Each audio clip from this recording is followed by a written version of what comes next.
Good evening, ladies and gentlemen. Ginger is back with another episode of Fighting the Void, and today this is going to be an unusual and lively episode because with me I have Matthias, Klaus, Cullen Bridges, and Margot, who, if you guys spend any time interacting with the Daily Wire host, you know who Margot is because she is there. She is always there. She's got our Leftist Tears Tumblr, and today we are going to be. We gathered this unusual unusual group, I would say, of young and typically very traditionally minded individuals. Yet, also the four of us are very different in a number of ways. We're going to talk about some of the hottest takes you could possibly serve up, probably. You can guarantee that no matter who you are, you're likely to get pissed off at some point watching this podcast. In fact, it is entirely possible that the entire show blows up and one or more members wind up just throwing out down their headphones and signing off in a huff.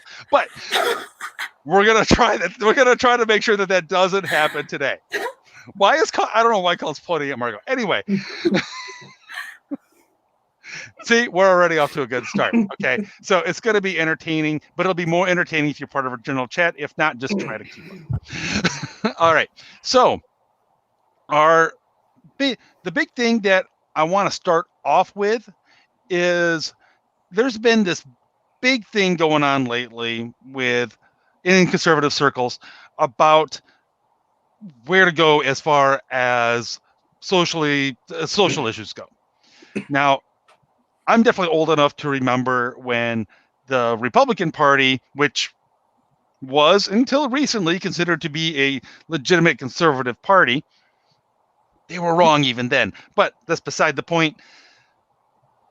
When they were considered to be that, they were very vocal against abortion, very vocal against homosexual marriage, and pretty much all of transgenderism wasn't even a thing back in the day. Now, as often as kind of since Obama was elected, the Republican Party has stopped being so vocal on social issues, which I think has been a huge detriment personally. But and now it's kind of come back with there's talk about whether or not how welcoming we should be to people on the LGBTQ plus infinity spectrum. You got some people going, well, you got to welcome them in. You got some people saying absolutely not. You got some people saying you should be, you got to find a middle ground somewhere there. Whatever. I think they're all missing the point. And this is where we'll bring you guys in for some commentary, which is, I think that social liberalism has been part of the conservative movement for a very long time. And the fact that most of them don't even begin to realize it is a huge part of our problem. I would say the hard dividing line is the sexual revolution, when contraception was mainstreamed, as was like easy divorce, whether you call it specifically no fault or just where divorce became a normal and acceptable thing in American society, not just amongst the liberals, but amongst conservatives as well. And the fact that so many people accept these things as just givens is a huge problem. So, Matthias, let's hear from you first. Well, I think the sexual revolution itself was a great detriment to the entire society of the West.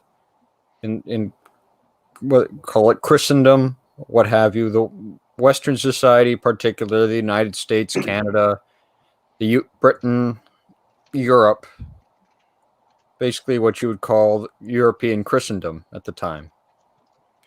The reason that the sexual revolution was such a great detriment, such as contraception, abortion, and the idea of no-fault divorce, and also even the idea of premarital sex was normalized and mainstreamed at the time. And the idea that you didn't have to be quite faithful and all that.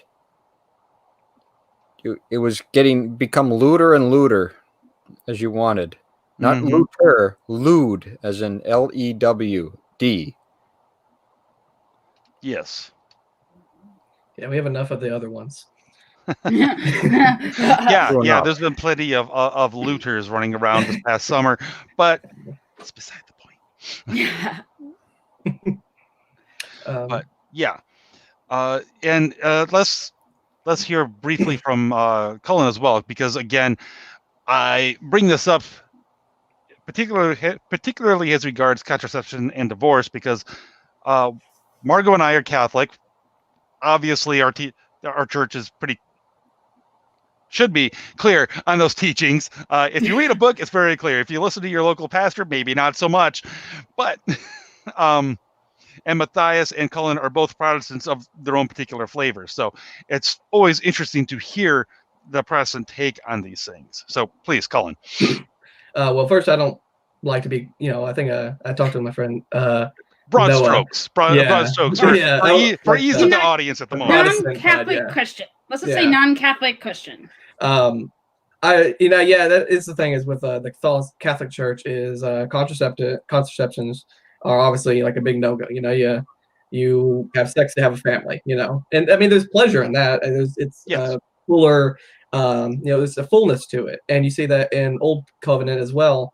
I think I can't remember exactly the story, but it was the old thing was if your brother died without any offspring, the other brother would marry his wife, and they have children. And there was one story where one of them, to use more vulgar language, pulled out, and they were both stricken dead.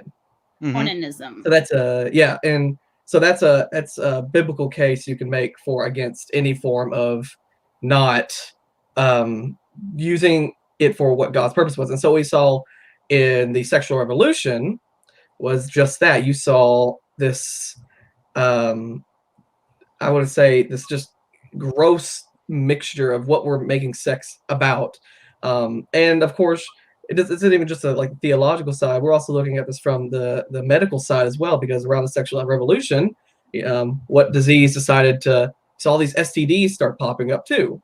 So it really shows that, that point, specifically what we all go to, was a very big deal for conservatism, because it completely altered our perceptions on how we see relationships, between man and women. But of course, we're probably going to talk about how it goes a little further back than that, because you can read something from like C.S. Lewis, and these things were already starting to make their way even back then into society. The 1960s sexual revolution came full with this this behavior in society. Yeah, it didn't come out of nowhere, certainly. It's more various factors came to a head in the 60s, because contraception started to become more of a thing way back in the 30s already, with, I believe, the 1936 Lambeth Conference amongst the Anglicans, which Margot can certainly elaborate on that a little bit, I'm sure, because that was, I've read the language. It was not just the camel's nose under the tent. It was the camel's, it was the tip of the nose hair in the camel's left nostril under the tent. It was, and just the dominoes fell like that afterwards. It was like, if you give them an inch, they'll go a mile, basically. So it's just like, they're like, oh, just in this specific instance, it could be allowed, we guess. And then it was just off to the races after that. It was just like, pretty much. And then, but I think overall, I think there's probably some Protestant denominations that are probably still against contraception, but for the most part, from what I understand, I think that, at least this is just me speaking on my opinion, is that it's only in the Catholic Church that we really have the full understanding of what sex is for, both from the natural law and also just from the virtue of chastity. Because I found that in talking to a lot of Protestants, they don't fully understand why, like, they don't fully understand the reasonings. Like, they might agree with, like, yes, safe sex for marriage, but then they'll say, like, well, in marriage, it's okay to use contraception because, you want to space out your kids, or you don't know if you want to have kids at all, even, or just whatever. They don't seem to have the full understanding of the virtue of chastity. theology of the body, as John Paul II Right. introduced in his talks while during his papacy. So they just don't seem to have that full understanding that sex is supposed to be a complete gift of self between husband and wife, who hold nothing back, including their fertility. Right. That it's the marital act, and it's just like every time you renew it, you're renewing the marital act. Saying that I give myself fully to you, and it's also like you can also relate it to Christ's ultimate gift of himself on the cross, where he didn't hold anything back from us when he died on the cross. So too, we need to hold nothing back, both from God and then also from each other, and make a complete gift of ourselves. Right. And what I've typically found, and this varies. I don't want to paint anybody with an overly broad brush, of course. Right. But there's a lot of, shall we say, more variety in Protestant land, where you will certainly find many who are all in on contraception, see no problem with it whatsoever. You will find those who do have a problem with it, actually, but very often very often it seems, and I will happily take contrary examples, is people that are very against contraception are also the sexist dirty types. Ooh, like sex, even amongst even within marriages, dirty, and we kind of just know that we're supposed to have a couple of kids. Yeah. So Well, it's funny you mentioned kind that. of the old Monty Python skit, Yeah. Yes. Well, you have the purity cultural thing that developed, and like it's also too where people almost have to be like afraid of sex. Is like almost like it's taught like sex is bad, don't have sex ever. Like you'll get an STD if you have sex. Like, and so when it's taught like that, it's like, okay, well then maybe I shouldn't have sex at all, like even in marriage or something. But that's obviously you'll find not that in Catholic land as well, to be honest. Well, that's the irony of it too. Is like I actually saw a video. It's funny you mentioned that. That it was a Franciscan. How do you say it? Franciscan. He's the brown robe guys. You know what I'm talking about? The brown robe guys. Yeah, he was doing like one of those like common myths about Catholicism videos, and he actually mentioned one thing that the Protestancy will say is that Catholics are anti-sex, which to me actually was weird. Because if you look at it, Catholic families are huge. So no, I will say that for Protestants, like it's these evangelicals. I would say I personally have a big issue with evangelical Christianity because, as you see, America basically runs off the evangelicals, and the problem with that is every evangelical denomination you can think of is, I would say, goes into conservatism as well. It's slowly just turning into it's what is it? Progressivism going the speed limit, I think is the term. Now that is an excellent description of conservatism as a whole, because and I want to bring this back to Matthias a little bit, is conservatives always tend, this is a problem I have with conservatism in general, which is that they always seem to be interested in preserving whatever we were doing yesterday. Mm-hmm. It doesn't matter if last week you would have called what we were doing yesterday the worst thing ever. Well, now today we were doing that yesterday, and conservatives are interested in conserving the past, and yesterday is the past. So even though last week yesterday was terrible, today yesterday is okay. Yeah, well, it also goes back, and this is coming from, and this is I would say. Hey. I said I wanted to bring it back to Matthias. Sorry. Yeah, him. Hold your peace there. I would state that that's very true. It's a problem I even have, as I'm very, I would call traditionalist far more than conservative now. Right. Well, I would say traditionalist conservative. The issue is that sometimes we think, well, yesterday was better than today. Well, what time in yesterday? What yesterday? Yesterday carries a lot of weight. Mm-hmm. You could say, you could look back, well, the 1960s. Okay, that's better than we are now. I mean, better in a lot of ways, worse in others. Like you're starting to see the structures disappear, but at least they're still there in a weak manner that could be shored up. Mm-hmm. What you really want to do is go back even further. You want to go back to the 40s and 50s, but there's a problem of segregation at the time. Mm-hmm. Although today it's quite common the other way. Right. Yeah. Now it's going back to segregation. And it's like, wow, what's going on today? But of course, a big part of the problem is we don't recognize we don't recognize how far we slid is a big part of the issue. It's not that conservatism is in danger of losing ground to social progressivism. It's that we're already 50 miles behind enemy lines. Yeah. And that's something I don't think enough people who claim the conservative mantle are willing to accept, because it means, frankly, questioning a lot of things that they take for granted and a lot of social things that they take for granted that probably apply directly to themselves. You know, again, like contraception and divorce. I mean, we all know, I'm sure, multiple people that have been divorced and remarried and everything, and saying that those things are saying that, you know what, a lot of our issues started with the mainstreaming of that. That's that's going to require a lot of self-reflection on a lot of people, on a lot of people's parts, and that you get the whole, you know, well, I don't want to admit that, not just I don't want to admit that I did something wrong. You don't want to have to say, you know, my mom and my dad did something wrong, or my brother and sister, or my cousin, you know, the same sort of thing that comes into play when, you know, you have a friend, but that friend is gay, or it turns out that friend is gay, or a relative turns out to be gay, whatever. You don't want to be, nobody wants to be seen as being judgmental.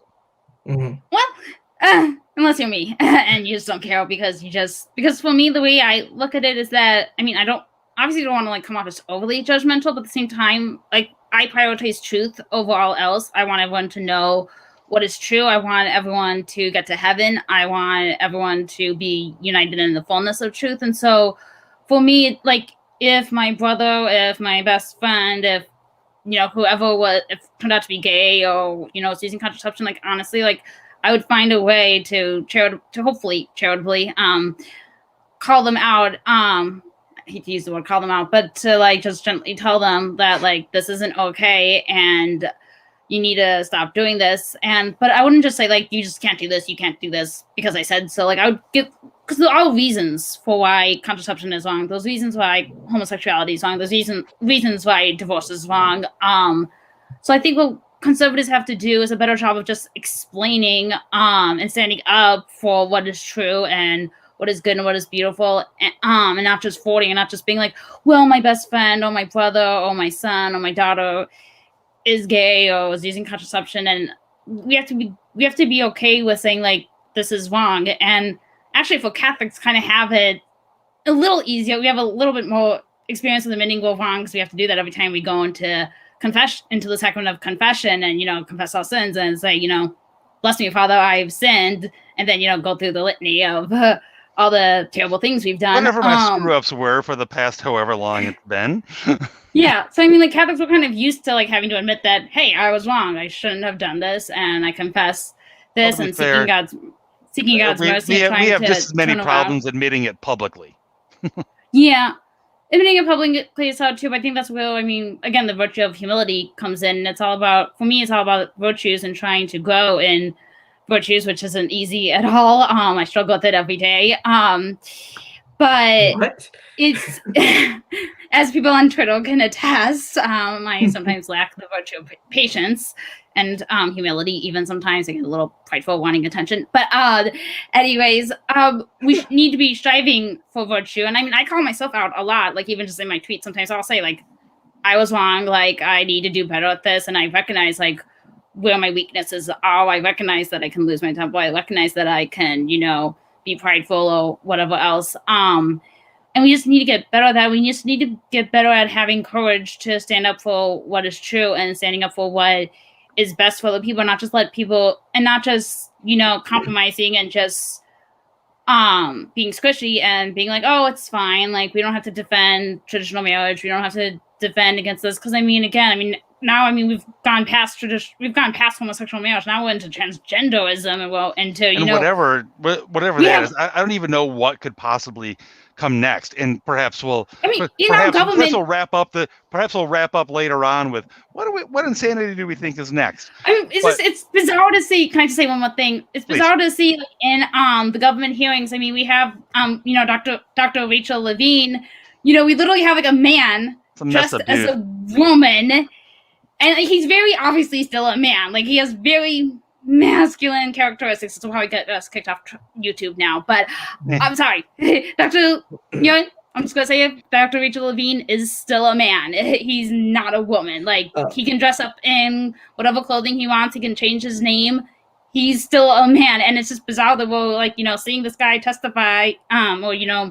He's the assistant secretary for HHS, for Health and Human Services, nonetheless. And it's like, is this really where we are in society? I mean, we've gone so far past just contraception, so far past even homosexuality now. We're into men thinking they're women thinking they're men, women being spelled with an X for some reason. I don't know why we're putting X's into words. I mean, it's getting so bizarre. We have like 56 genders, probably have 500 genders at this point. Who knows? Sky's the limit, I suppose, of how you can identify yourself these days. And it's just, what are we doing? Can I make a point on your homosexuality statement Sure. from earlier about gay marriage? I think Ginger may go into this later, but I want to kind of put it there now. One of the things we see in conservatism today is, and we've had this discussion before in our chat, is we have this idea of, okay, we don't want to give them gay marriage, but we want to give them civil unions. And you have to admit this, Pope Francis himself, even though he wasn't in the throne of Peter or whatever, he was not speaking infallibly. He was saying that he encouraged. That doesn't mean the Catholic Church stands behind it, Cullen. Right, I know, but let him make his point. I'm saying is, you have to look, and we have to look at this from, say, me and Matthias' perspective too. How I didn't even know about the whole Peter throne thing, and I don't say thing disrespectfully. It's when he's speaking from the chair of Peter. That's when, when he's speaking on faith and morals in a very limited capacity. That's when he's infallible. That's when he can't be proven wrong. But he's never invoked that infallibility. But it's stuff like that though, where he's encouraging gay civil unions. That the most people like me and Matthias, who didn't grow up in Catholicism, we don't look at his statements like that and think, oh, well, he didn't say it from the throne. No, we think of that. And you look at Twitter and they'll say, oh, the Catholic Church is pro-gay unions. Go. Yeah, and see, and that's the damage. That is the true damage. That's exactly why I wish Francis would shut his yap, because all he does is introduce confusion and not just outside of Catholicism, but most Catholics don't get the way this stuff works either. And they really don't. It introduces plenty of confusion within the congregations. But there is a very important issue over in the comments section that multiple people have been discussing, and that's, Matthias, where did you get your mic? Oh, yes. We have to deal with this. I got it on Amazon, I believe, and it's a blue snowball microphone. That's what it's called. They must have changed your design, because it does look super cool. A lot of people are saying that it's from Star Wars. That looks like it could be C-3PO or a droid or something. It would actually honestly fit in the prequels with the holochrome and everything. I wouldn't know anything about it. I know. Star Wars is too newfangled for you. I get it. Wait, that was like the 70s, right? Is that when the original came out? Yeah, that's what I said. Buck Rogers was my day. Prequels were good. And there's nothing wrong with that. Buck Rogers is pretty freaking awesome. But in any case, kind of going back, that actually there was another point that Red made that directly results to the way we go about addressing these things. It also is on the part of those who do have these things in their past. They have to not care what other people may or may not think about them so much, because that's a big part of the issue. Is we're always afraid of driving people off from the movement because, again, for fear of being judgmental. Well, also people who do have stuff in their past, because everyone does. Everyone's got stuff in the past, myself included. Need to be willing to be like, do two things. One, I done screwed up. Two, if you're gonna keep holding that over me, even though I've dealt with it, that's on you, not on me. Well, you're canceled, And Ginger. there needs to be a lot of that, a lot more of that general attitude of, look, I don't care what you think about me, and that coupled with us not worrying so much about what other people will think about what we say, because it's also us caring what other people think about us, to be honest. You need a lot more of that to be able to actually go out and even talk about these more hot button issues, that aren't nearly as hot button as they should be in any sort of society. I think it's really a matter of being willing to say what you mean and state it honestly. Yes. And also, we have to look at how far we've gone. You take a look, it's a slippery slope. Everyone says, well, it's a slippery slope fallacy. They just laugh at you, and they never prove whether it's they say, it's a slippery slope. Ah, ha, ha, ha, that's it. Isn't that It'll never get that crazy. And that's the thing, though. It really, he's a dog. Yeah. But it really does. Yeah, it goes back to that point, though, you're making, that we really do struggle. We're all guilty of this. Let's be honest.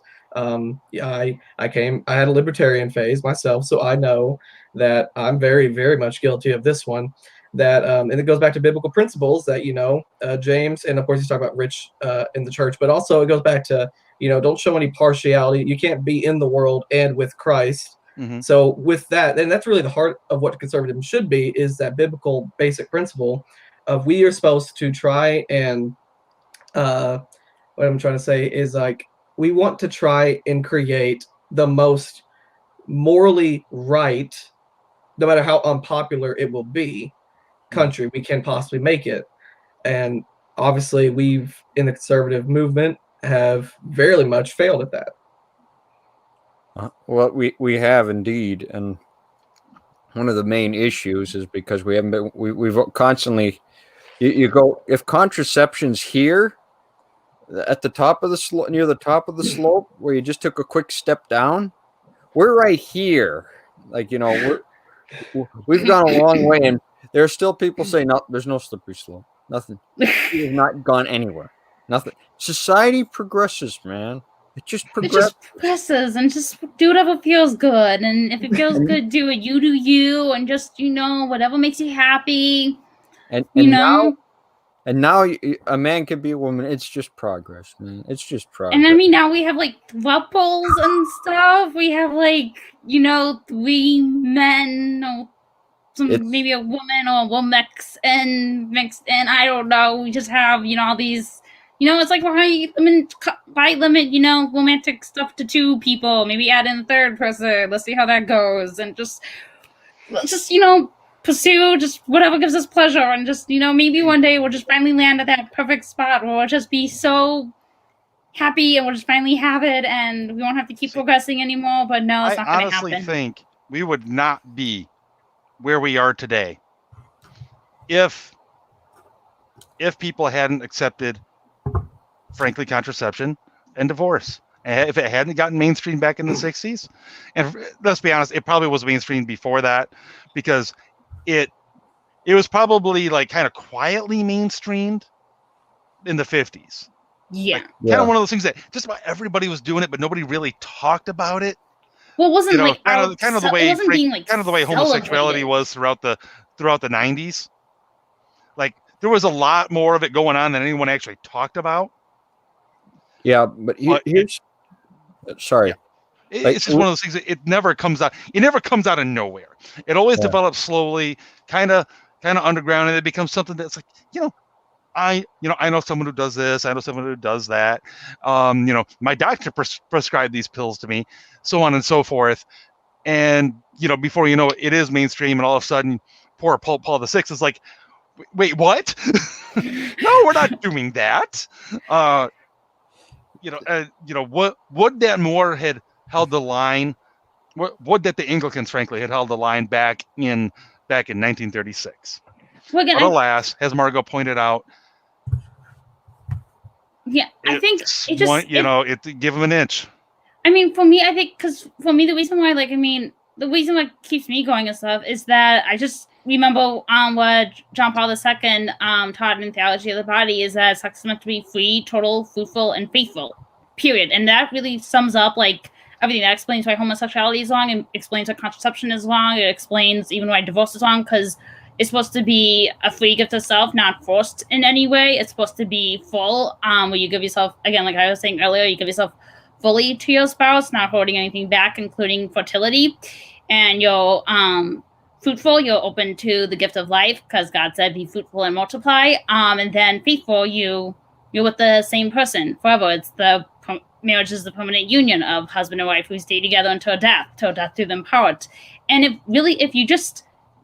people could just remember that, and just remember that, hey, like, this is how it's supposed to be, and like, yes, like, is it hard? Absolutely. I mean, I may not be attracted to members of the same sex, but I mean, there are men that I'm attracted to that I can't act on that attraction for various reasons. And so, I mean, I would never say that I know what it's like to have an attraction to a member of the same sex, but I do know what it's like to have attraction to someone that you can't act on them.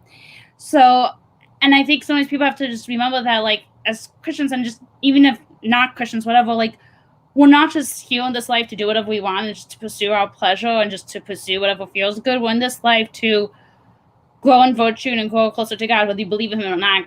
God does exist, and he loves you, and he wants you to accept and return his love. So at the end of the day, that's where the objective truth comes in, that at the end of the day, we're not here to live selfishly. We're here to be selfless and to serve others and to love as selflessly as we can. That's my spiel. Yeah. What I find is very interesting is that everyone talks about, well, there was hypocrisy. There were people who were doing this stuff behind closed doors, but now they are free. Well, you know who was the most free? Some of the first men who walked the earth. They were free to do what they wanted. They really had nothing. They had nothing holding them back at first. There was no real society. They were hunter-gatherers. They weren't really held together. They could do what they wanted.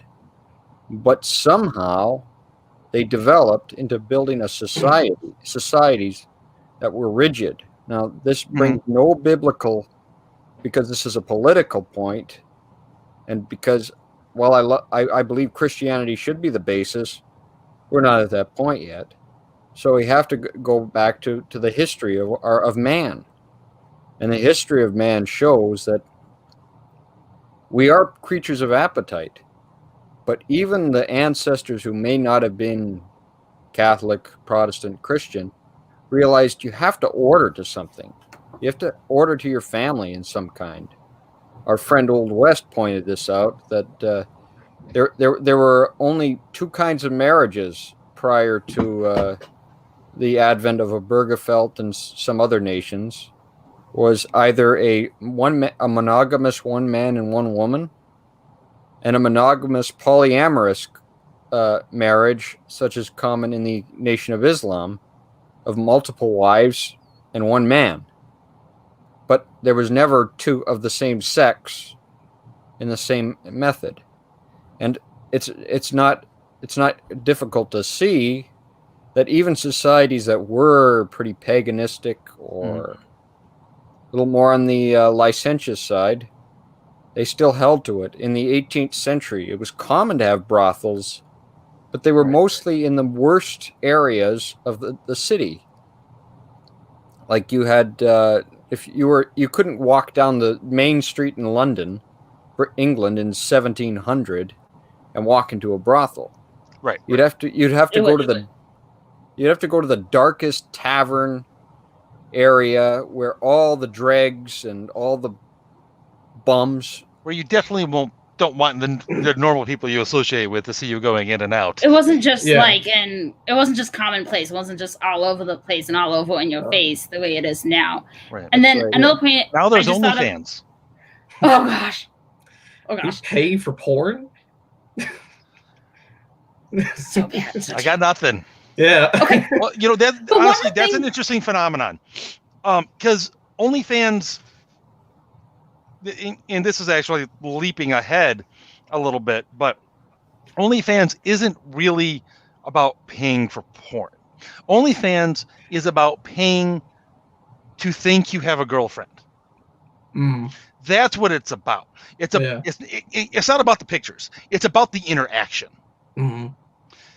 You've got a social media bestie that shows you her boobs, basically, to be crass about it, and to do all of the things that people used to pay for a 1-900 number for, but you actually see the person on the other end of the line in this case. Yeah.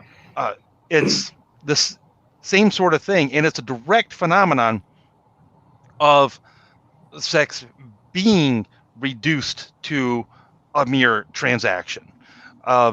It's a direct result of people minimizing the importance of family, of people ridiculously emphasizing the importance not so much of sex per se, but of sex without any ties to it, sex with no strings attached. This is a direct result of that, because all of a sudden people are unsatisfied in their actual relationships and find them just a source of stress, Right. or something that you're just sinking money into. Well, because it's really hard to have real relationships in real life with people. I mean, it takes effort, it takes work. I mean, I'm not married, so I can't speak to the married life, but I mean, from what I've seen from my friends who are married, like, it's not as easy. Like, it's not the fun, romantic movie that it's usually painted as in Hollywood. Like, it's difficult. And so if you could just have it like online and you just kind of have all that pleasure kind of, I was gonna say for free, but it's not free because you're paying for it. But like, if you could just have it all like at your fingertips without having any of the responsibility, and I think that's the big word that leftists don't like, is taking responsibility and having responsibilities. Because it started with abortion, because abortion is you want to have sex without the pregnancy. So if the pregnancy results, you want to get rid of the pregnancy, you want to get rid of the baby, you want to kill it. Because you don't want to take that responsibility. You want to have the pleasure without the responsibility. And then it just dovetails, into OnlyFans and pornography, where you can just have the pleasure without, you can just use people. And for me, it's just, people are using each other as just for pleasure. And it's just like, we're supposed to be honoring and respecting each other, not using each other as objects.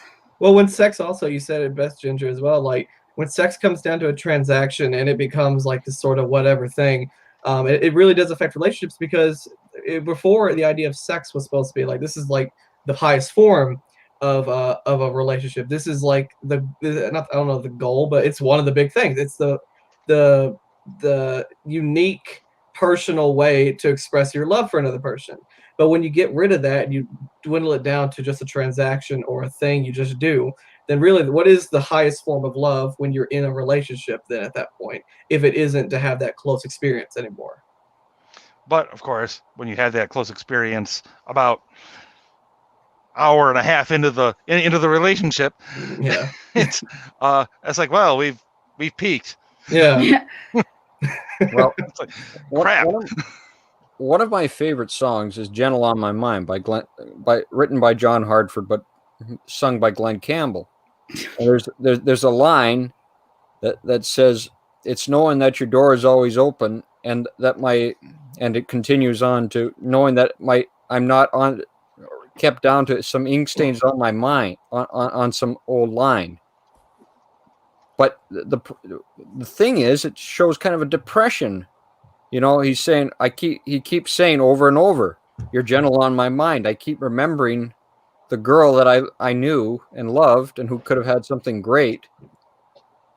But I just wandered around America, maybe just using people, being a bum in the old terms. And that's what's really happened. It's kind of it's a depressing thing, and people are expressing it, but they don't really know what it is.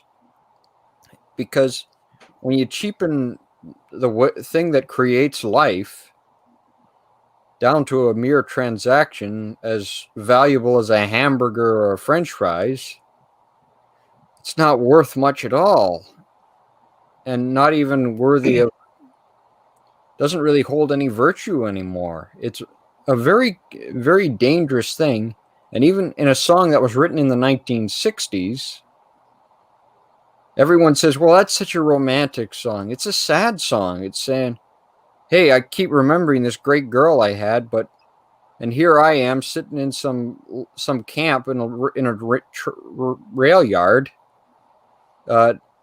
depressed, thinking about her, knowing what life I could have had. Mm-hmm.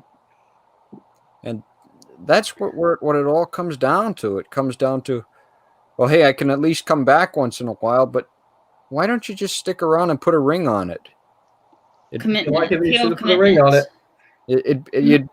You may get the cheap thrills of seeing around, but you won't have the lasting joy in living a good married life. Well, it's short-term pleasure versus delayed gratification. Mm-hmm. And a lot of people are they don't want to wait for the delayed gratification. They just want what they want, and they want it right now. And I'm not saying that I'm never guilty. I fall into that a lot with different things, but that's where be Catholic. yes. Yeah, you need to break that mold, Margo. Okay, you need to get out of that stuff.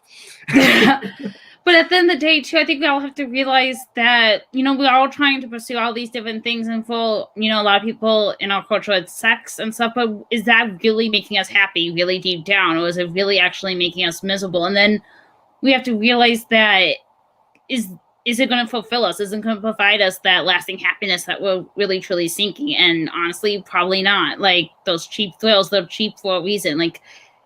And we have to understand that at the end of the day, only really God can truly fulfill us, because only He has the infinite love that we're created for.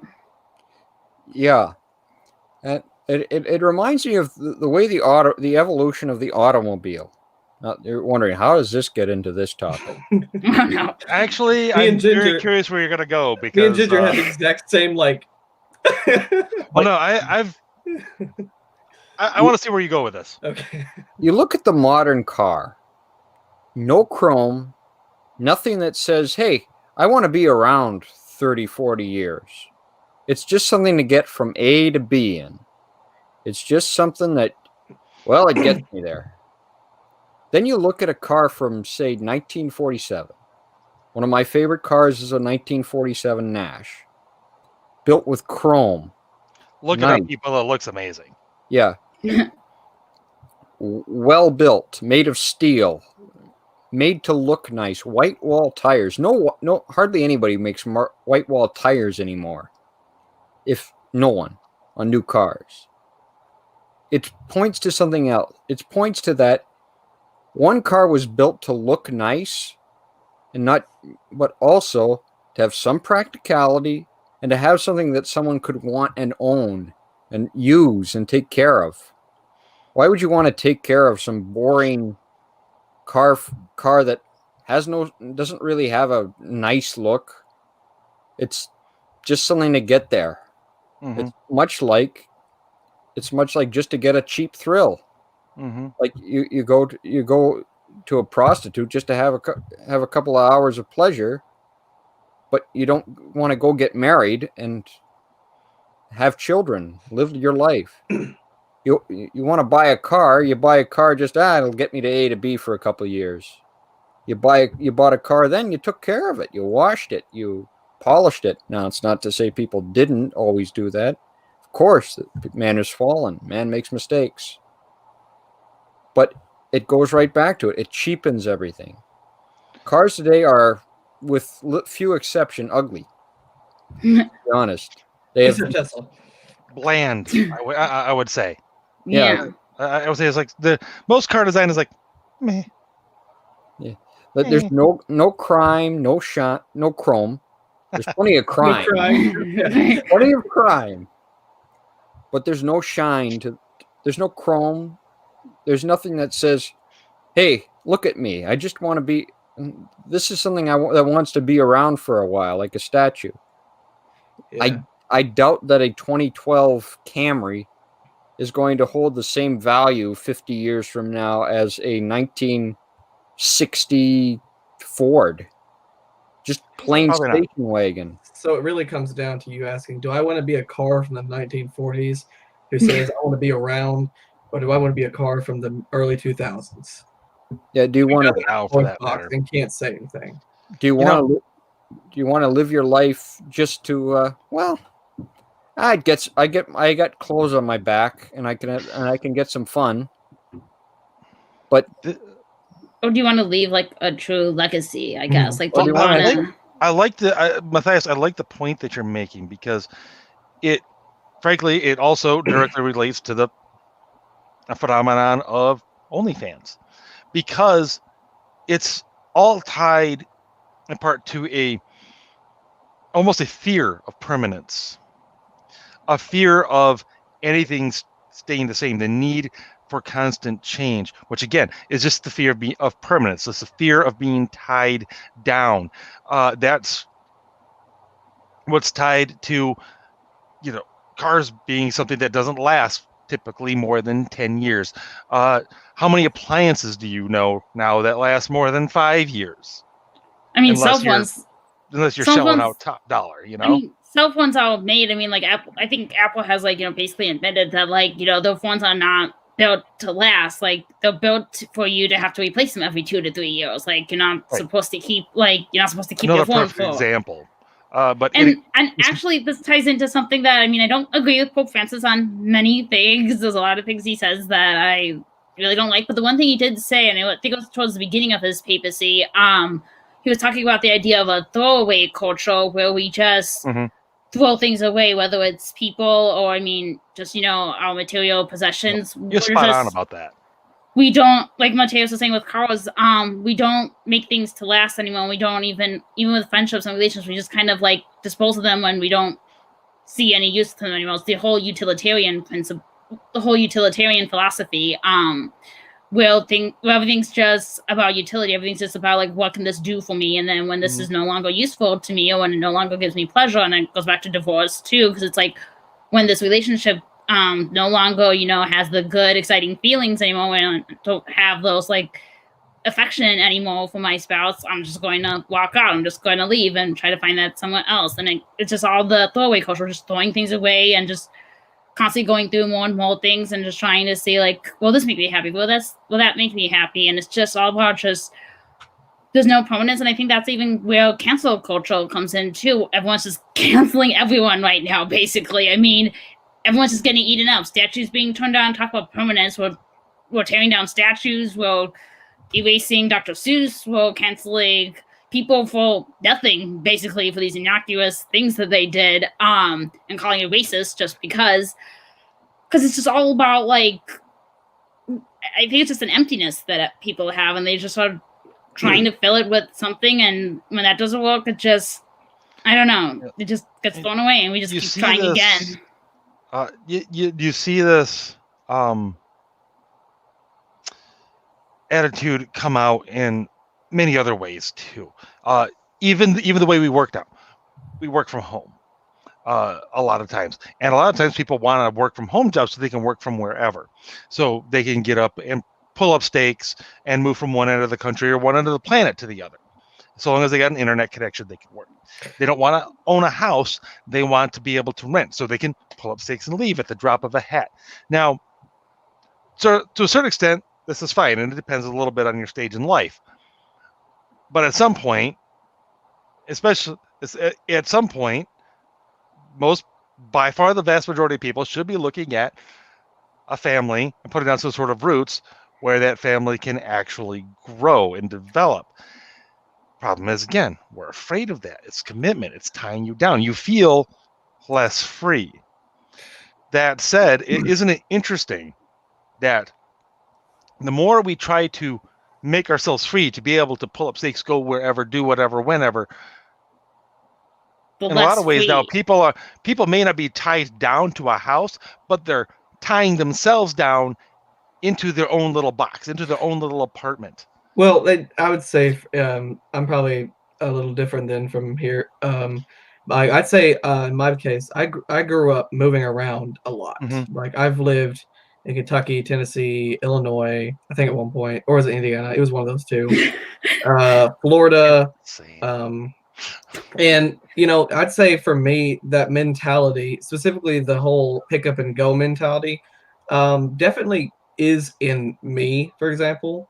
I don't think that's not me saying like that mentality works for everything, but I would have to say that in terms of, you know, settling down, I think it's possible to do that and still be able to experience and go around.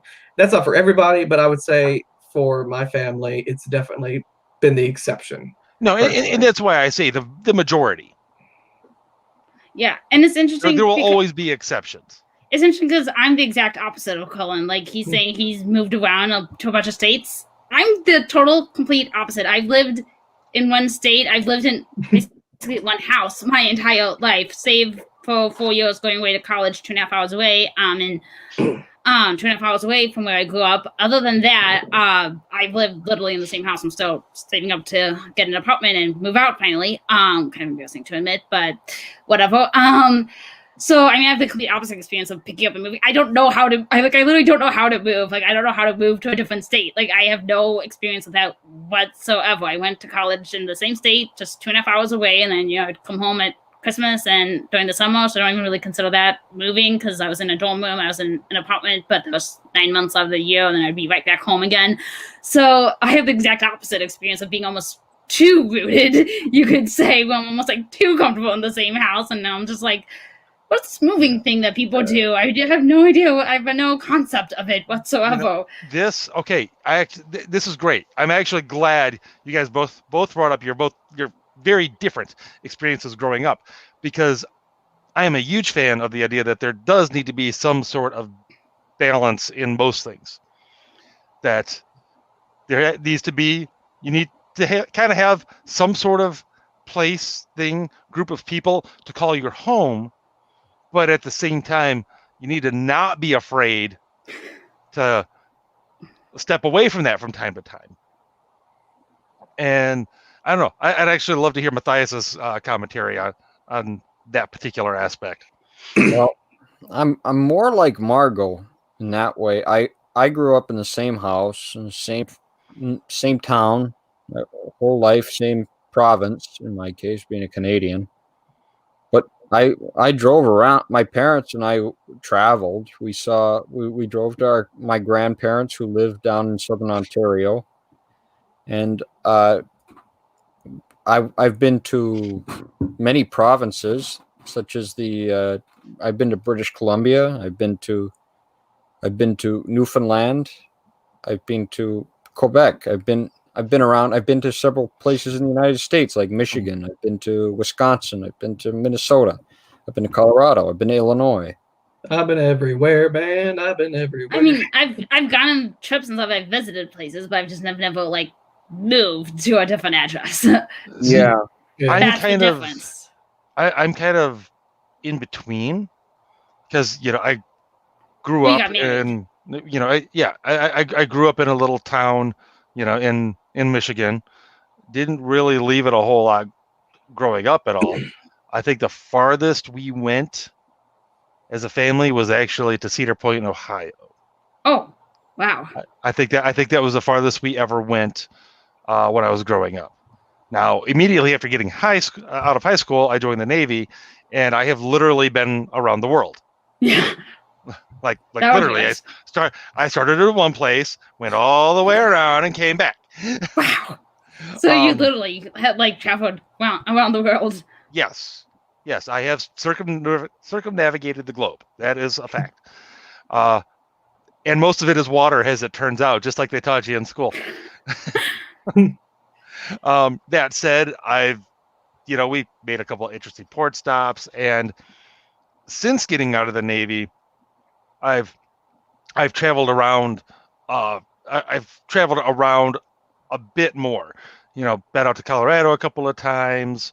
Been down to the south. Been down to the south now a couple of times. I've been to DC a few times, and a few other parts and places here and there. But what's interesting is that even though I joined the Navy and I saw other countries and I literally went around the world, I came back. I came back to the starting point. Yeah. Basically.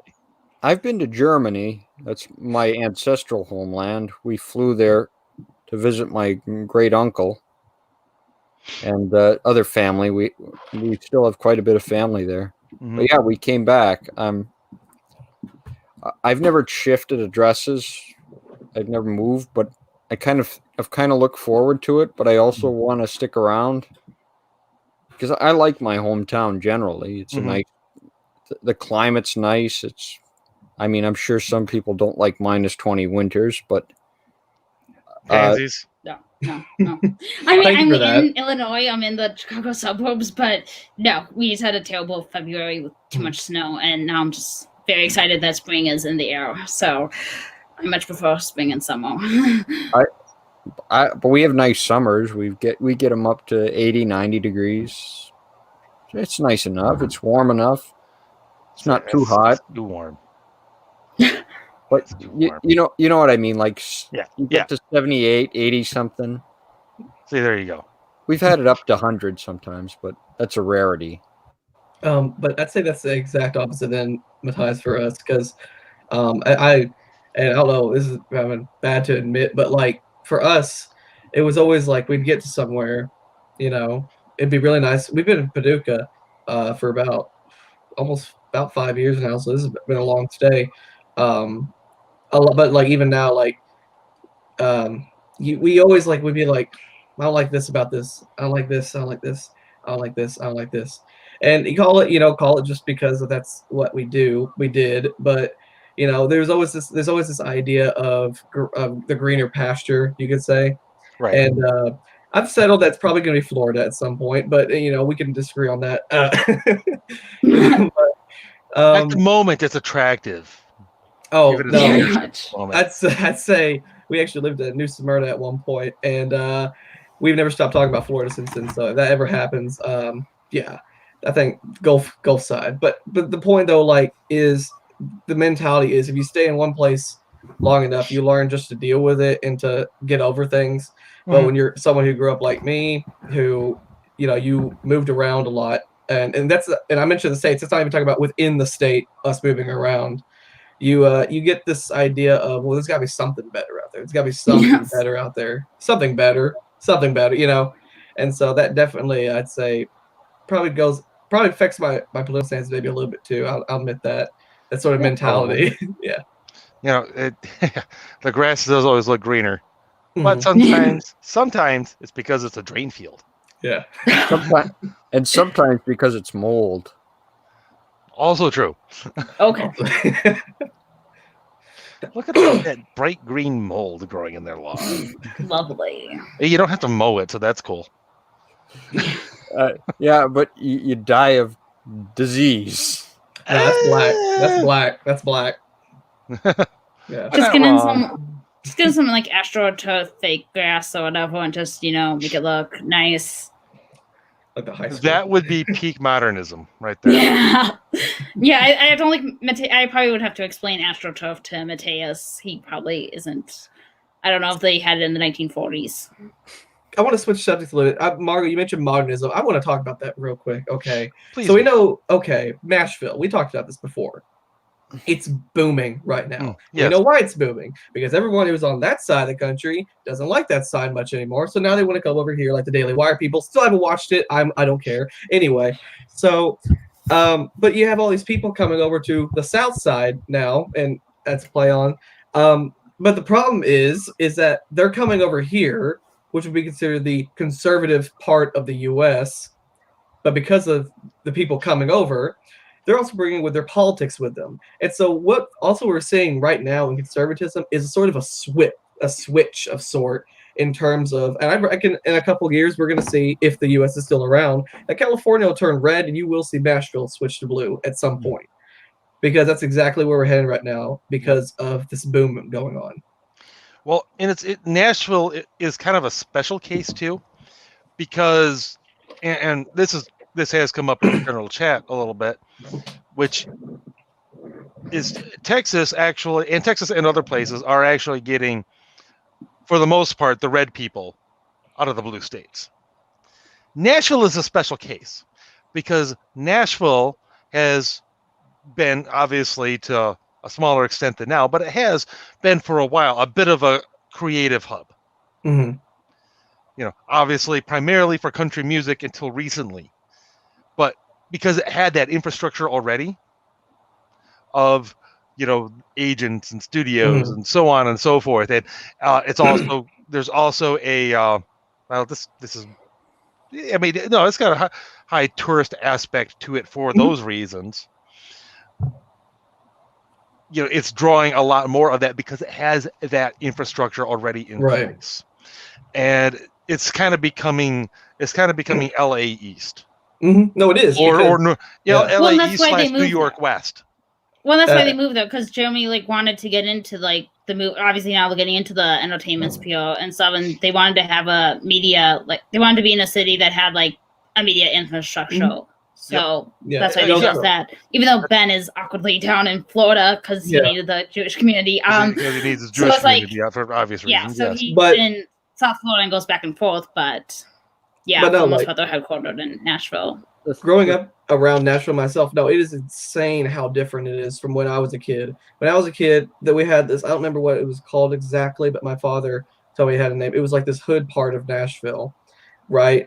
It's a hood part. It's not good. It's sketchy, right? You go there now, that place, the houses are selling. I literally saw this yesterday. A small little house, no bigger than my grandparents' house, which isn't big, selling for about $300,000. So it is insane the amount of change that's going on there. And of course, it wouldn't be so bad. And I think I said this yesterday, if it wasn't for the people also coming there when it's happening.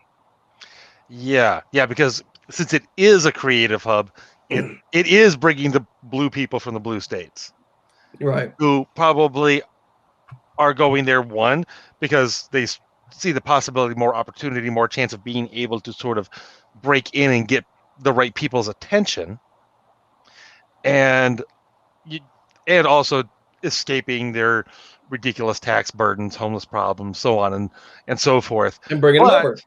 But because they're there primarily, or at least just as much for all the entertainment infrastructure reasons, they actually are probably going to bring their blue policies with them, as opposed to Texas, where no, it's actually the millennials and Zoomers that grew up in Texas that are your problem, as opposed to the people coming over from California, which I remember that was something that Shapiro actually addressed a long time ago relatively speaking. Now on his show, is that it's no, the demographics, the studies actually show it's the homegrown Texans that are the issue, not the California refugees. This is what's refugees. Which is interesting. We bring up the entertainment field, which is very important because that's where the culture is. That's what guides people, which is why we have to do podcasts, which is why we have to start getting into the music industry and that kind of thing. Conservatives tend to be very practical minded. And I admit I hold a lot of this practicality, as I grew up in a very practical German household where everything had a purpose, though there was things of beauty too. You appreciated music and culture. But you have to get into it, or else the other people are going to get into it. And that was the biggest coup that the liberal left did. Yep. It was in the 1960s. You had the Beatles and the Rolling Stones and all those people. And you didn't have a lot of bands that were like the Beach Boys, and you didn't have a lot of singers who were like Glenn Campbell. And yet what's ironic about the Beatles particularly is, that famous story where they had, and I don't know the whole thing about this, one of those stories you just kind of hear growing up, is I think it was what they said, we're more popular than Jesus now. And the reaction they got actually was people were ticked off at them in the US and were actually burning their records from it. So it's weird though then that you're seeing sort of a shift almost, back then saying something like that was the quote unquote cancer culture. So now we're going to cancel them because they said they're more popular than Jesus. Now it's the complete opposite. Now, if it's any hint of conservatism or traditional values, we're going to cancel that, right? The Amazon logo, for instance, apparently looks like a Hitler mustache. So now we got to cancel that, and they're going to have to change that. It's like okay, that was absurd. opposite. But there was, I think it was Matt's Idea Shop on Twitter came up with like a whole thread of like changing the Amazon logo, and he That had was like this awesome. hilarious thread of like he just changed it to make it look like all these celebrities and stuff. And it was just hilarious. I was just like, oh wow, now that I think about it, but it's like at the same time, it's like this is just an app icon. Like this is just an icon for your I was like, phone. settle who down, really people. pays that much attention to what the app icon looks like? Who's looking at it that closely? Hitler actually, when he moved to Argentina, he actually did color his mustache blue. Ooh, okay. This will help me blend in with the locals. Yeah. Now, Matthias, of course, makes a very good point that conservatives, of course, and this is something that's been a point that's been made numerous times, but that conservatives have unfortunately ceded pretty much all the institutions regarding culture to the left a long time ago. And part of it is, as you said, Matthias, a conservative, practical mindset. The conservative mindset that says chasing a dream that's kind of outside a fairly sure thing is something you shouldn't waste time doing, which isn't the way I think a lot of conservatives would formulate it, but it's how it has come across to many people over the decades. And that is a legitimate problem, and something that I agree 100% with the Daily Wire on is the fact that they are trying to actually do their part to kind of strike back and start to contribute to the culture a little bit, as opposed to and not just making like ghettoized culture like your typical. This is an explicitly Christian movie where everything will be nice and rosy, and there'll be a little conflict. There'll be a couple of arguments here and there, but everyone's gonna hug at the end. God's Not Dead is one of the most amazing movies of all time. But can I? I've never seen it, so I honestly can't comment. I haven't seen the whole thing, but the religion aspect, though, and I could be wrong about this. Y'all are gonna correct me on this, I imagine.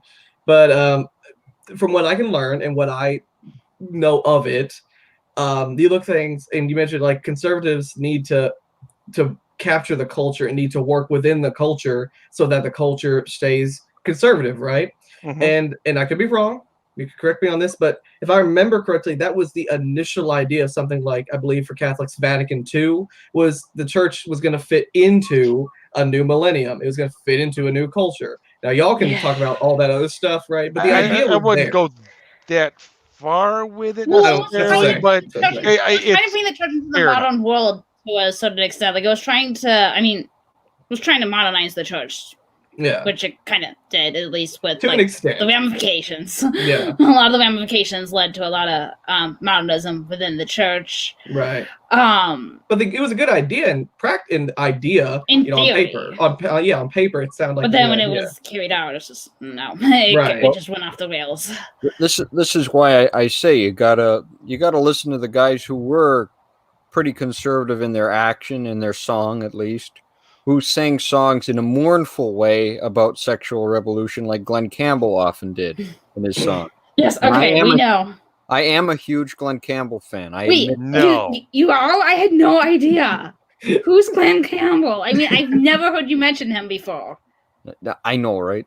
But anyway, but you have to go to the great musicians like Bach.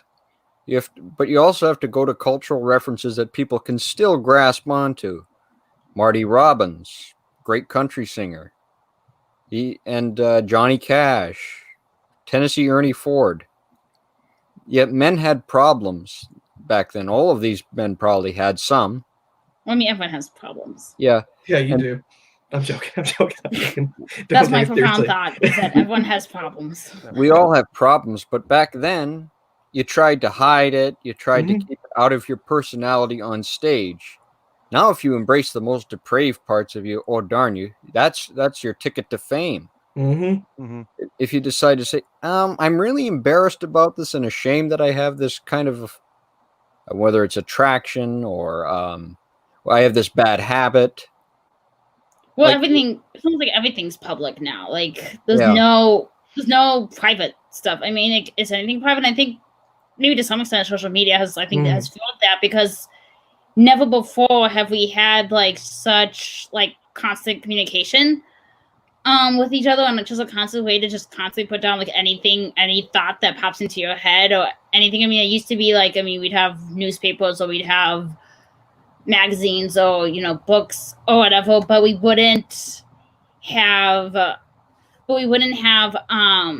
we didn't have this instant communication with like Twitter and Facebook and TikTok and whatever the other ones are now, Parlo and Gab, and I mean, this is so many, but you didn't have that way of that instant communication where you could just, you know, reveal everything about yourself basically, and there's nothing private, and it's just, and also everything's politicized now, of course, like those, I mean, my gosh, we're having pillow wars kind of sort of thing. We're having like pillow fights between, you know, David Hogg and what's his name? Mike pillow Lindell. guy. Mike Lindell. Yeah. We're literally having like, we're arguing over like pillows and stuff now, kind of politicized. It's like, what the heck? Like everything. It's like what we eat, what we drink. I mean, Oreos is coming out, you know, constantly with the rainbow cookies and, you know, being like celebrate pride and stuff. And it's just like, is there anything like, can I do anything without it being a political statement? Like to bring it back more towards conservatives getting into the culture, Old West makes a very good point that there's a natural distribution of talent across personality types. The problem is conservatives have too often suppressed those creative talents and skills in favor of something more practical. Excuse me. The reason that you need to be able to go into music. Go into that. Music is a beautiful thing. You would consider a Bach to be very conservative. He was a devoted Christian. I know you're going to get. We can get into Lutheran, Catholic, but he wrote songs dedicated to Christ throughout his life, like Jesu, Joy of Man Desiring, which is accepted across all denomination, what have you. At least any. He is the great composer that the Protestants could claim, just like they can claim Rembrandt. Yeah. Like the point is, you have to find a way to dedicate a proper cultural manner, and you have to suppress certain things. You have to suppress the idea. Like, yes, there were always degenerates in Hollywood, but you know what they didn't do? They didn't walk out in the street showing everything that they did. Mm-hmm. They tried to hide it, or they dealt with it in their own deep inner soul. Some of them were perfectly decent people. There were, like Jimmy Stewart.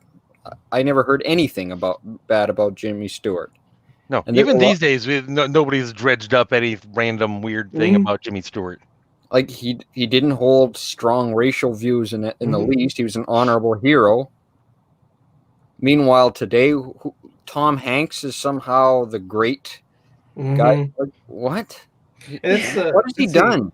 He's acted well. Good job. You've acted. Jimmy Stewart fought in World War II and dealt with PTSD the rest of his life.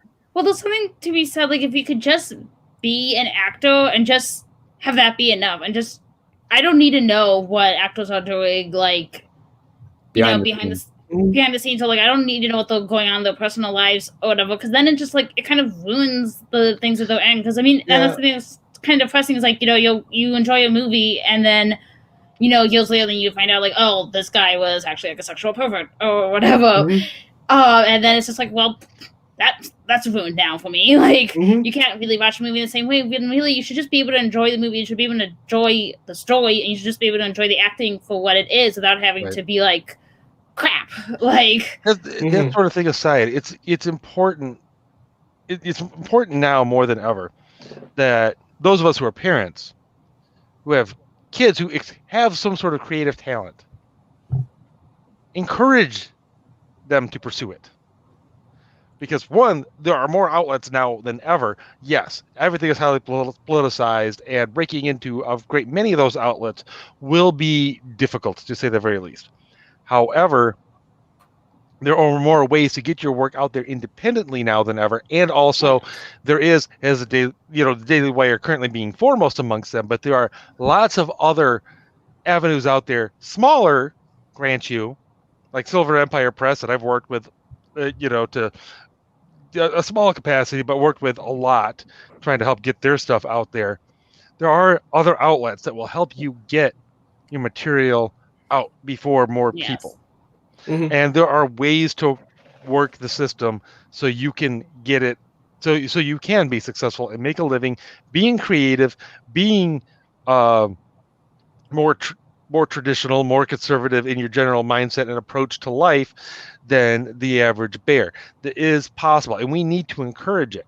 I mean, amongst my own kids, I've got one talented musician and at least one talented artist, who would fit very well into the creative world. And then I've got another one. He's probably going to be an investment guru, because he's put it this way: he started out with $400 in the stock on his Ameritrade account, and it's now north of 1,100.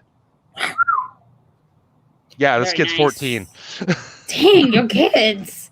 They're more successful than I am. Like, it's interesting that you bring up all the creativity stuff, because I'm one of the least creative people that has ever lived. Well, no, I'm pretty sure. it's not all. I don't have any artistic ability whatsoever, like with any kind of artsy stuff. Like, I'm a very more black and white, practical minded. Right. Point being, there is a place for everybody. Everybody has different callings. The problem with conservatives is we tend to minimize certain callings, and by saying only degenerates go and do this sort of thing, well, guess what? We gave that whole thing to the degenerates. And it was actually, I think it was I saw this, oh man, it was a PragerU video. I can't remember. And the guy had a good point, by the way. I can't remember exactly who it was or what, but the guy in the video, he brought up how you bring up these old X Factor or whatever auditions, and these people think they're like, oh, I got this, and but of course they fail, and so, but he used it to make the point that it's better that everyone just basically follows a trade and all this stuff, right? And that you can have your dreams, but you need to work on the trade stuff, I think that would be Mike Rowe. The practical stuff, as you would say. So it's like, that whole mentality of if you're conservative, you have to do this stuff. You can't be an actor. You can't do this because that's what the liberals do, Right. Again, there's a balance to be struck. If you have genuine talent, you should develop it. If you don't have genuine talent, you need to recognize that early on and go, I got to go be an electrician. Which again is actually a very good field. As a matter of fact, I was an electrician in the Navy. There's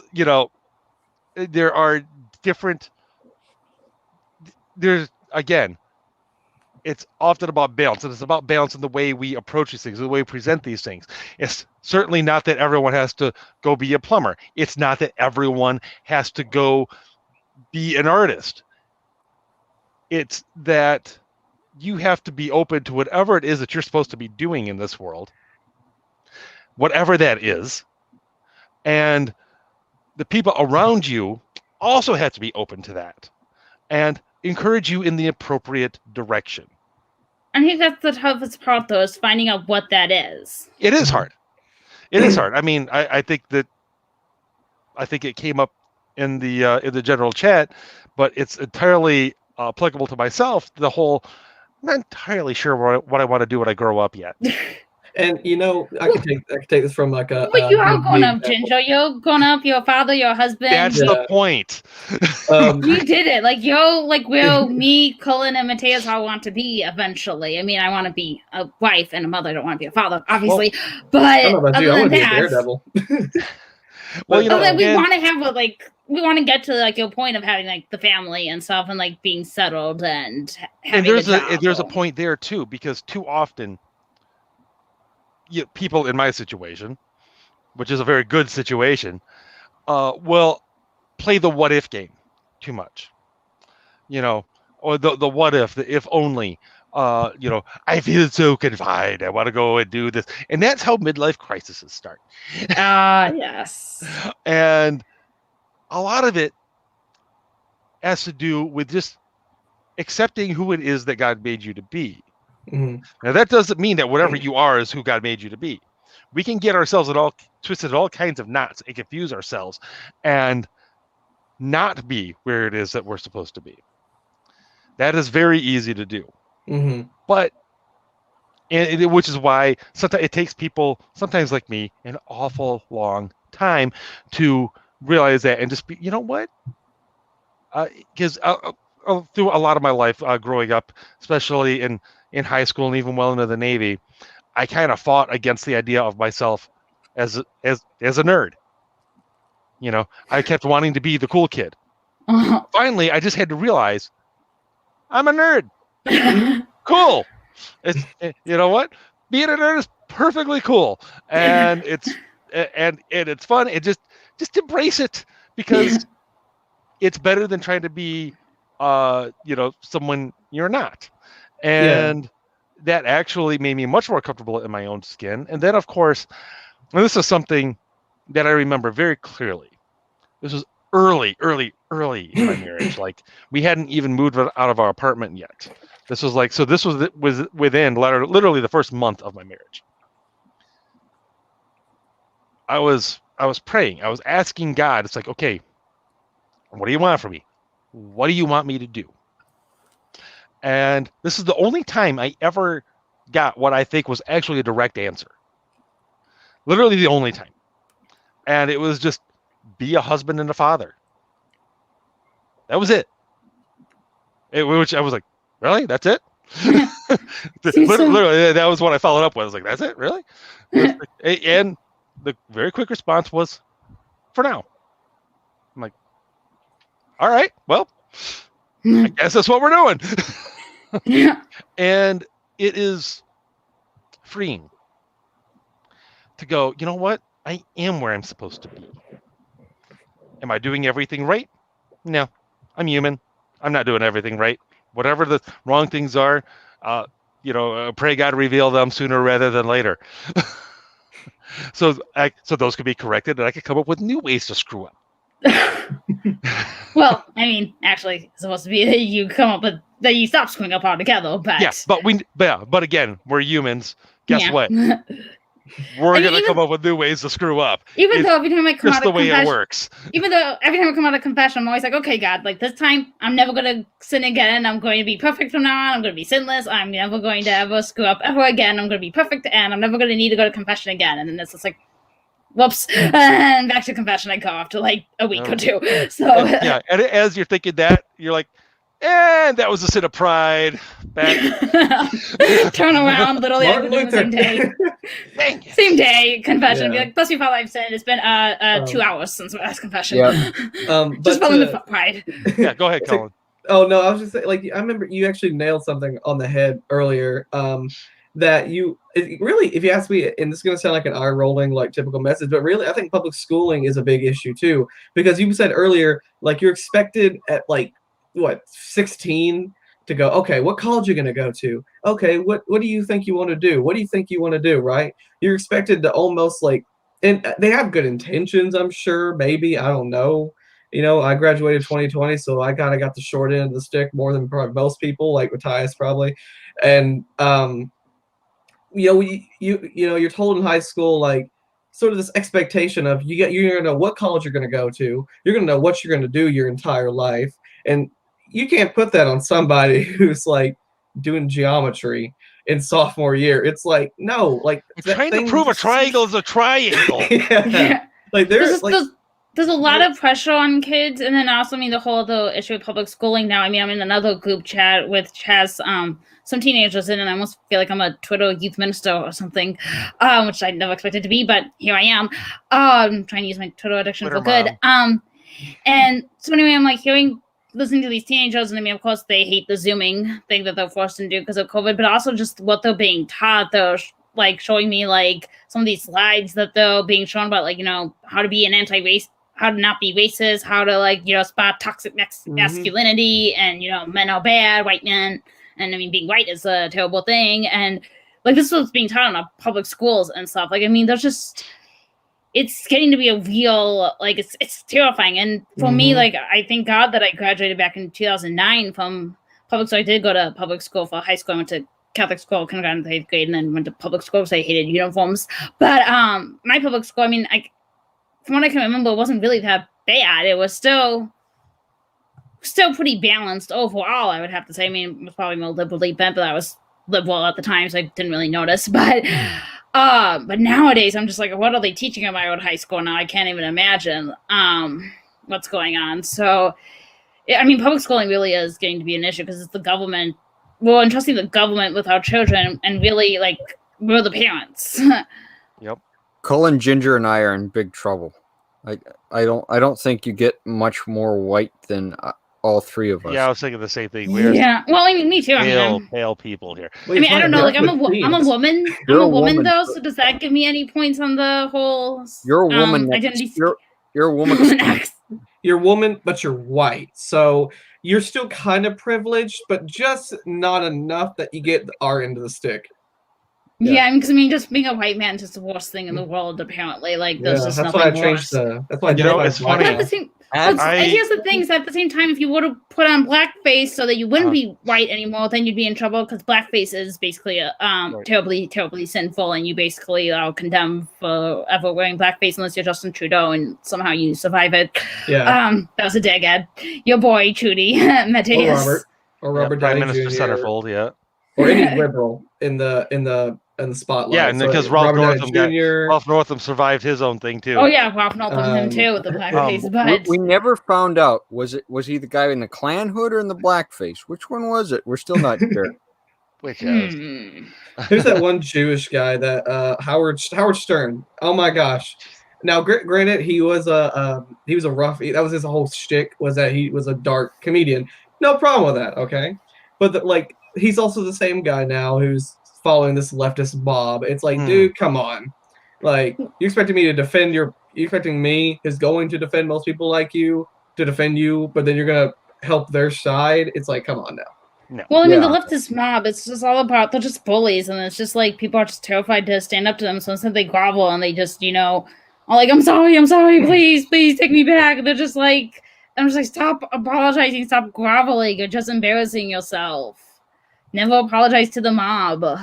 Now, going back almost 20 years ago now, I saw this phenomenon. I was seeing it in comedy, actually, and started pointing out to people. It's like, I don't know if you've noticed, but about the only people it's safe to make fun of now are middle-aged white Christian males, terrorists, and Nazis. And about the only thing that's really changed from that is middle-aged white Christian males are now considered terrorists and Nazis. And the actual terrorists, you can't make fun of those, ironically, believe it. Yeah, exactly. It's like you can only make fun of the terrorist if he's a white middle-aged Christian male, in which case you can assume that he's a terrorist, or at least an aspiring one. Now, which brings up to the last thing that to wrap up the show with, since we're approaching an hour and a half, actually. It goes so fast. It does, doesn't it? Okay, what insanity would you guys predict another 20 years down the line? We're gonna be here. Yeah. Well, I mean that's a valid prediction. I'm just like, when is God just going to get so fed up and just come down? And I mean, once Jesus is going to come down and be like, okay, like, enough of this. You guys, you're done. Like, I've given you enough time. Like, you guys are insane. And he'll probably be a little nicer than that, maybe. But he's basically going to be like, okay, I already promised not to do the flood thing again. So I'm just, it's over. You guys, time to separate the sheep from the goats, and time to end this thing because this has gone far enough. Margot, why are you worried? We're gonna get raptured out before all this happens. Oh boy. Okay. You see, the rapture is... Dang it, Colin! The rapture is not going to be a thing. That is not theologically correct. Yeah. Way to start this, and by the way, just be Catholic. Poor And just stop Matthias, he's with just this. like, oh no! Here we go, holy war. Why did you pull that string? Come on, let's do another hour and a half. Let's do another hour and a half just on the rap show. Left Behind series. Back to the question. What insanity do we think? So we've got So we've got 2 for the end of the world. I think that's just could be done.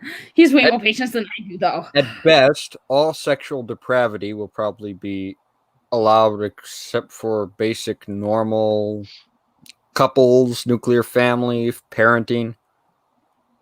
I'm almost certain that pedophilia will become normalized, at least. Yeah. The only thing Kevin Spacey did wrong is he got caught too early. Well, the thing they're always saying, though, is that, I mean, consent is the last thing to go. I mean, the consent is the last thing. They're saying that children can't consent, so that's why. But they can. They're working on changing that already. Mm-hmm. I saw the warning shots for that were fired like probably around 10 years ago already. Yeah, I'm in denial. I don't want to think about this. Here's the basic problem. We're either going to get an extreme U curve where we're in the darkest of darkness at the bottom of the U and we'll climb back up, or it's over. Or we're going to keep going down darker and darker and darker, and maybe we'll die. And when the Lord comes, the Lord comes. Keep going, basically. Yes, I'm not sure. 20 years from now, it's a long time in the span of human life. For history, it's of a blink of an eye. Now, what will we see in 20 years? I honestly, things are so crazy right now, it's hard to read the tea leaves and see where I think we're going to be next week, to be perfectly honest. And, this is someone who saw those warning shots of pedophilia for what they were 10 years ago. I was like, oh, they're going to be pushing this. I don't know. Wait, did Matthias literally get 20 years from now, we are either going to be in a Brave New World type situation, which I think is where they're trying to push us. Think great. For those who don't know that story about Aldous Huxley, what's wrong with you? Drop whatever it is you're reading right now, stop. Pick up that book and go read it. Because I think that type of world is exactly where the Great Reset is trying to push us. Oh, yeah. That's what I think is going on there. So in 20 years, we're either going to be in the first generation of people getting raised in this Brave New World, or we'll have successfully fought back and started the upswing back up on the U curve, or God just said, screw it, I'm done with you idiots, and sent SMOD to take us out. Or just be like all robots and artificial intelligence, and it's just going to be... That's just going to replace humanity. Well, that could we didn't even talk about the technology aspect of all this. The what? We didn't even talk about the technology aspect of all this. Yeah. Let's be real. No, we're going to have to do this. Matthias, go ahead real quick. Matthias, did you actually get popcorn? I saw you eating. Did you literally get popcorn? I've had it before. I already had it before. I know. Oh, Colin brought up the rapture. Popcorn. Boom. Yeah. I know you put that GIF in. You put that GIF in the group chat a lot about eating. About I'll get the popcorn, and so I'm just here to read the comments. But now you actually literally did get the popcorn. Yeah, but yeah. Well, you see, it's a very interesting situation where we're at. We could either lose it all, we could win it all back, we could be done. But our friend Theophilus Chilton, he was a newcomer to our group chat. Mm-hmm. He brought up a very interesting point in his article that he posted in the chat today on the idea of capitalism, and I simplified it down to Calvinist capitalism, where it's just like you're predestined to do what you will. The market will proceed. Progress is an inexorable process. Don't stand in the way of that. You have no will in this. Just keep letting man be replaced. Our economy, that's not the way an economy works. An economy serves man, not man serves an economy. Dr. Carlson brought up this very important point in a Sunday special with Ben Shapiro. Yep, I remember it. Which made me think quite less favorably about Ben Shapiro, I might add. Because average working guys need to work. You need working men working. If the family structure is to survive, you need the men to be working. And you need the women being with their kids. And that's what it all comes down to. It comes down to family. Christianity, maintaining a strong culture, fighting for it. Perhaps that we are in the end times and we only got a little bit to go. I hope not. I'd like to have a chance to build up what I always admired, to at least get closer to that than we ever were. But if it's not, okay, that's it. That's life. But while we're here, let's fight for something good and decent. Let's not just say, let's let the boogaloo come in and let's just destroy it. Let everything go. Let all hell break loose. Now Cullen's triggered. Now Cullen's triggered. But I want to also say, yeah, I just stole your reference, Cullen. Yes, but I mean, I agree with Matthias. I think we do need to fight for, like, kind of what I was saying in the beginning. We need to fight. We need to actually conserve the traditional family. We can't bend on that. A lot of people think that, like, oh, it doesn't matter. And I mean, just this week, last week, the Bethany Lutheran services came out, like one of the biggest Christian adoption services in the country came out, and they were saying we're going to put kids with same-sex adoptions now. Same-sex adoptions now. And a lot of people, even conservatives, seem to think like, okay, like they seem to not really think that's a big deal, even though at the same time then they'll also say like, oh, like they'll talk about the traditional family, but at the same time when push comes to shove, they won't mind when two men adopt a baby or whatever, because it's like it's their friends and stuff. They don't want to be mean to their friends. And I mean, I saw a thing like even Dave Rubin, who is a somewhat conservative commentator. I don't know where he classical really sticks liberal. Himself. He's classical liberal, I guess, is his label for himself. He's he was trying to have a baby via surrogacy because he's obviously he thinks he's gay married. So he was trying to conceive a baby via surrogacy, and then the woman ended up miscarrying, which was really sad. But I just saw all these like conservatives come out and be like, "Oh, I'm so sorry, Dave. Like prayers for you as you try again to have another." And I'm like, no, like we can't be saying prayers as you try again. Like, yes, it's a tragic situation. Any miscarriage is tragic. Any miscarriage is sad. Absolutely. But so IVF is also tragic. IVF is also wrong. And where are the conservatives? Like, where are they speaking out? They're offering sympathy, as Dave says, we'll try again to have. And it's like, no, he shouldn't be trying again. IVF, surrogacy, these are things that most conservatives don't even stop to think about one way or the other. Which they should, though. I don't even want to say that most of them are like hiding their opposition or hiding their beliefs or being hypocritical. Most of them haven't even stopped to think about the morality of it, to be perfectly honest. Which is bad, because I mean that's where the designer babies thing comes into play too. I mean, talk about a Brave New World and stuff. That's where the whole designer babies comes in, and I mean having embryos frozen in freezers, quite literally. I get kind of fired up about this because there's a fertility clinic that's literally like right down the street from my parish. So it's like as I'm driving to Mass, I have to pass by this fertility clinic, IVF place, and it's always really sad. I always say like a prayer to St. Michael the Archangel as I pass it, actually, because it really is evil, and I'm not afraid to say that IVF is evil. And I don't see really many other conservatives saying that. And it's like they'll speak out against abortion. They're very good about speaking out against abortion. Abortion seems to be the thing like we can all be against. Even Dave Rubin's coming around and being like more pro-life, which is great. But at the same time, where's the outcry about the other issues? There's not. We can't be giving something saying like that people who are attracted to members of same sex who think they're in marriages that they should be having children. They shouldn't be. And I know it's really unpopular to say because we just want them to be happy. But one of the things I've been emphasizing a lot, and maybe this is because it's Lent or whatever, I've been really thinking about, we have to put holiness ahead of happiness. A lot of people are just like, oh, I just want, Dave and his partner to be happy, or I just want to, I'm going to say we just want Spencer Cleveland to be happy with his boyfriend. We just want them to be happy because Spencer posted a Valentine's Day picture and everyone was like oohing and eyeing, like, you're such a cute couple. And it's just like, you know what? No, we have to take a stand for something. We have to say that, romantic relationships are supposed to be for discerning marriage with someone of the opposite sex. That's what they're for. Otherwise, there's friendships. And I'm not saying that if you're same-sex attracted that you're destined to be lonely forever. Absolutely not. I'm saying you can have deep, deep friendships with another person. I'm saying that you can have, you can care for someone selflessly.